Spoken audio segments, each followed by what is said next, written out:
안녕하십니까? 인생의 복잡한 문제들을 말씀으로 단칼에 해결해주는 김종근 목사의 쾌도 남마입니다.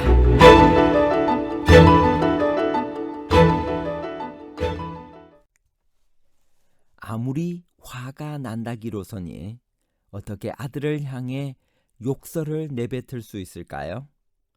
사울이 아들 요나단에게 그렇게 심한 욕설을 한 것은 순간적인 충동에 의한 것이었나요? 아니면 내면에 계속된 다윗에 대한 증오와 분노가 요나단에게 표출된 것인가요?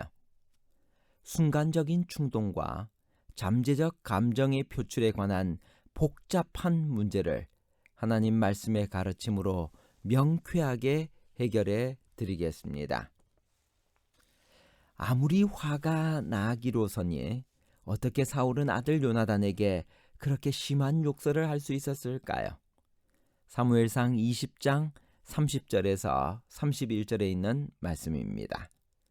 사울이 요나단에게 화를 내며 그에게 이르되 패역 무도한 계집의 소생아, 내가 이새의 아들을 택한 것이 내 수치와 내 어미의 벌거벗은 수치됨을 내가 어찌 알지 못하랴. 이새의 아들이 땅에 사는 동안은 너와 내 나라가 든든히 서지 못하리라. 그런즉 이제 사람을 보내어 그를 내게로 끌어오라. 그는 죽어야 할 자이니라 한지라. 이 사무엘상 20장 30절에서 31절에 있는 말씀을 공동 번역에서는 이렇게 번역을 했습니다. 이 몹쓸 환향년의 자식놈아, 그래 내가 이새의 아들놈하고 단짝이 된 것을 내가 모를 줄 아느냐? 내 망신이 어미 망신이 될 줄 알아라. 이새의 아들놈이 땅 위에 살아있는 한 너와 내 왕가는 안전하지 못하리라. 당장 그 죽일 놈을 잡아들여라. 아무리 화가 난다기로서니 어떻게 아들을 향해 이런 심한 욕설을 내뱉을 수 있을까요? 어미를 들먹이는 욕설은 욕설 중에 가장 큰 욕설입니다. 그건 극도의 증오와 분노를 나타내는 격렬한 감정의 표시입니다. 그런데 그런 욕설을 아비가 자기 자식에게 퍼부었습니다. 이 정도면 자기 조절의 경계가 무너진 병리적 상태입니다. 사울이 요나단에게 화를 내면서라고 번역된 히브리어 동사는 하라로서 문자적 의미는 빨갛게 되다 혹은 심히 뜨거워지다는 의미입니다. 그야말로 분노 폭발입니다. 왜 이렇게 되었을까요? 그것은 결국 다윗을 향한 사울의 극단적 증오와 마음 때문입니다. 사울이 이 욕을 내뱉은 것은 이틀 연속 왕과 함께하는 식탁 자리에 다윗이 불참한 이유를 요나단에게 듣고 난 직후입니다. 다윗에 대한 증오심이 정수리에 차올라 있는 상태에서 아들 요나단이 그를 보호하고 있는 모습을 확인했기 때문입니다. 이때 사울은 심지어 다윗을 옹호하는 요나단에게 단창을 던져 치려 했습니다. 그의 분노 강도가 얼마나 비정상적인지를 보여주는 것입니다. 그러면 사울의 이런 비정상적인 증오와 분노는 어떻게 시작되었을까요? 기록상 사울의 분노 감정이 처음 표현된 것은 사무엘상 18장입니다. 그때의 장면은 골리앗과의 전쟁에서 승리한 다음에 귀환하는 이스라엘 군대를 맞이하는 여인들의 개선 환영 찬양에서 비롯되었습니다. 그때 여인들이 사울의 죽인 자는 천천히요 다윗은 만만이로다 하고 노래했습니다. 이 노래를 들은 사울의 반응에 대해 성경은 이렇게 기록하고 있습니다. 사무엘상 18장 8절에서 9절. 사울이 이 말에 불쾌하여 심히 노하여 가로되 다윗에게는 만만을 돌리고 내게는 천천만 돌리니 그에 더 얻을 것이 나라밖에 무엇이냐 하고 그날 후로 사울이 다윗을 주목하였더라. 사울의 이런 반응은 예상 밖입니다. 그들이 골리앗을 죽이고 승리의 귀환을 하게 되었다는 사실은 이스라엘은 물론이요 사울과 다윗 두 사람 모두가 자축할 만한 일이었습니다. 그럼에도 불구하고 사울은 여기서 맹목적인 분노를 터뜨립니다. 그 이유는 말할 것도 없이 여인들의 노래가 자신과 다윗을 비교했기 때문입니다.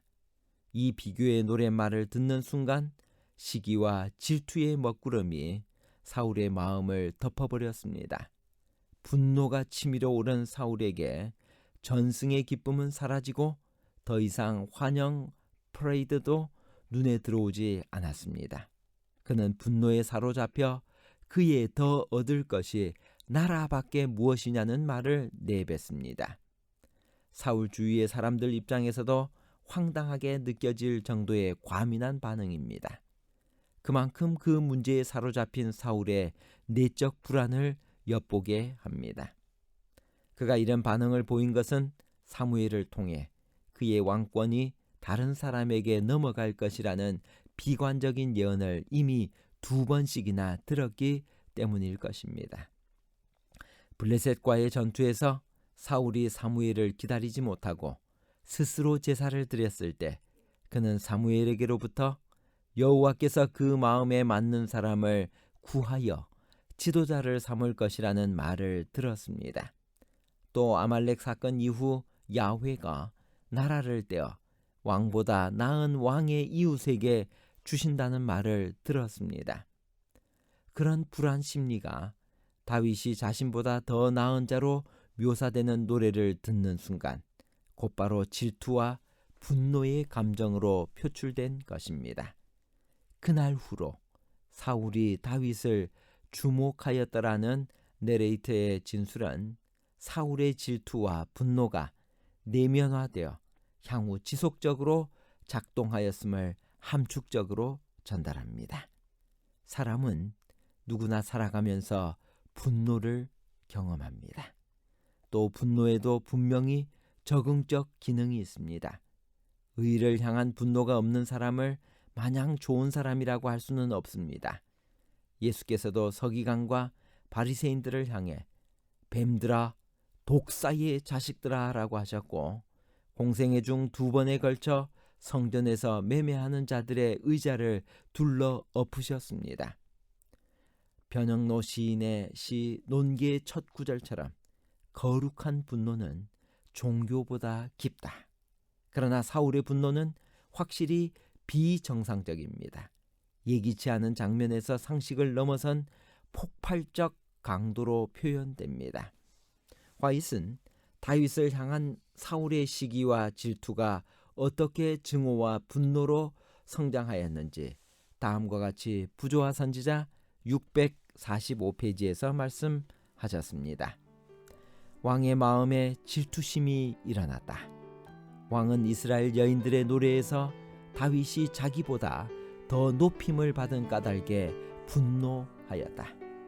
그는 이 질투의 감정을 억제하는 대신에 그의 품성의 약점을 드러내어 다윗에게는 만만을 돌리고 내게는 천천을 돌리니 그의 더 얻을 것이 이 나라밖에 무엇이냐고 부르짖었다.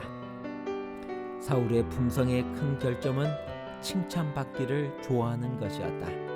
이 특성은 그의 행동과 사상에 지배적인 영향을 미쳐서 모든 일을 칭찬과 자기를 높이려는 욕망으로 행하였다. 사람들의 판단에서 첫째가 되는 것이 사울의 야망이었다.